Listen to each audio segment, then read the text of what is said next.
हमने वाजपेयी को भी खिलाए हैं ये कबाब। ये छोटी सी दुकान थी। अच्छा, ये वक्त के साथ साथ इसमें तब्दीली आती रही है। अब यानी कि पाकिस्तान से भी आते हैं और ओल्ड सिटी से भी आते हैं लोग।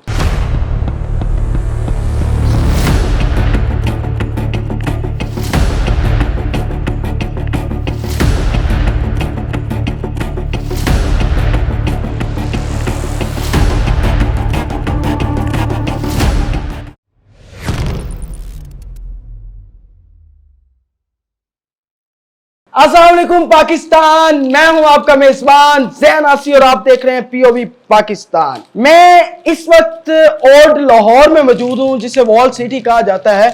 अगर आपने कबाब खाने हैं और आप लाहौर में खाना चाहते हैं तो आपको सफर करना होगा लाहौर के मोची गेट और दिल्ली गेट के दरमियान एक ऐसी दुकान पर जो 1925 में बनी थी। बिल्कुल, एक तो आपको यहाँ आने में दो फायदे हैं। पहला फायदा ये है कि आपको यहाँ का टेस्ट मिलेगा। दूसरा इसका फायदा ये है कि आप पुराने लाहौर की वो पुरानी गलियां भी देख सकेंगे, वो पुराने घर भी देख सकेंगे। यानी कि एक मजे में दो मजे बल्कि आप ले सकते हैं।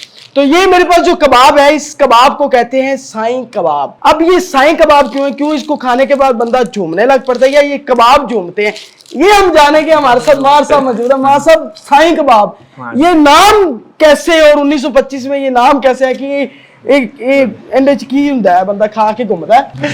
ये यानी कि पहले नाम था शाही कबाब। अच्छा, मेरे भाई का नाम था फयाज, उसको कहते थे साईं। साईं उसके नाम से फिर मशहूर हो गया साईं के कबाब। साईं के कबाब, साईं शाही कबाब, साईं शाही कबाब। बेसिकली इसका नाम शाही कबाब, पहले शाही कबाब था। अच्छा, तो ये बाद में हुआ। जब वो बैठते थे, पहले मेरे ताया बैठते थे, उनका नाम था अब्दुल रहमान। फिर वालिद साहब, मैं मोहम्मद रफीक, ठीक है, मेरे मोहम्मद फयाज साहब और मेरे भाई फोत हो गए हैं अब्दुल हमीद। तो जब वो दोनों बैठते थे तो उस वक्त उनको ना साईं साईं वैसे ही मजाक में शुगलिया कहते थे साईं। अच्छा, उससे मशहूर हो गया साईं के कबाब। साईं के कबाब, तो ये इस वजह से साईं के कबाब कहा जाता है। आप सोच रहे होंगे कि इसमें ऐसा वैसा, ना, कबाब साईं के इस वजह से मशहूर है। और वाकई अगर आप कबाब का मजा लेना चाहते हैं तो आप साईं कबाब में आए।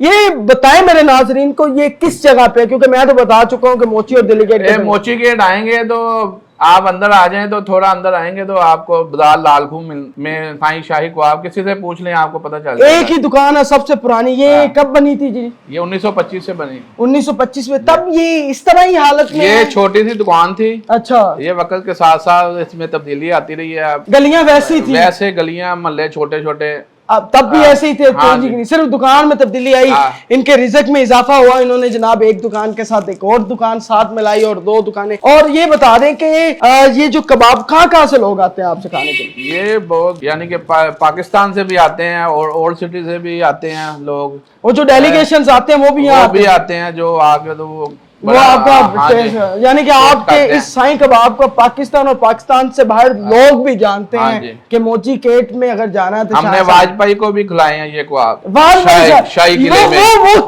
किस तरह आपने खिलाए? जब पाकिस्तान में आए थे 2000 में तो हमने उधर स्टॉल लगाया था शाही किले में। अच्छा, तो उनको भी कबाब ये खिला दिए हैं। तो क्या वाजपेयी जब, क्योंकि जाहिर सी बात है वो मैं उनके बारे में जानता हूं, मटन कबाब खिलाए थे। वो बीफ नहीं ना खाते, बीफ नहीं खाते, ब्राह्मण है। फिर हमने मटन कबाब खिलाए थे। अच्छा, नहीं वो ब्राह्मण है तो आपने कौन से कबाब खिलाए? हमने उनको मटन कबाब खिलाए थे। उन्होंने जब खाया तो उसके बाद उन्होंने क्या कहा? उन्होंने कहा बहुत अच्छा टेस्ट है। अरे ये है वो साईं कबाब। मेरे अगर इंडियन नाजरीन भी ये वीडियो देख रहे हैं तो मैं आपको बताता चलूं कि आपके बड़े ही प्रिय लीडर वाजपेयी साहब भी ये कबाब खा चुके हैं और इस कबाब की तारीफें कर चुके हैं। और ये सबसे पुरानी दुकान है कबाब की लाहौर के अंदर, जो मार साहब जो है, मार साहब इस वक्त जो अपने ही खानदान की इस रवायत को बरकरार रखते हुए इन कबाब को पाकिस्तान और पाकिस्तान से बाहर दुनिया को अपना जायका चखा रहे हैं। क्योंकि पाकिस्तान अपने खानों की वजह से ही मशहूर है। अगर खाना खाना है तो लाहौर आए। तो वो कहते हैं ना, जिन्हें लाहौर नहीं देखा उन्हें वो जमे ही नहीं। वो यही वजह है, क्योंकि जब आप लाहौर आएंगे, जब लाहौर के खानों को खाएंगे, खाने के लिए लाहौर को सबसे पहले लाहौर के अंदर डूबना पड़ता है। तो जब आप डूब जाएंगे फिर आपको साईं कबाब मिलेंगे, वो आपको बचाएंगे। तो ये थी मेरी आज की वीडियो। कैसी लगी? अगर अच्छी लगी तो शेयर करें, बेल आइकन के बटन को दबा दें ताकि हर आने वाली मेरी वीडियो आप तक सबसे पहले पहुंच सके। आपकी समातों का बहुत शुक्रिया। अपने मेजबान ज़ैन आसी को इजाजत दीजिए। अल्लाह हाफिज।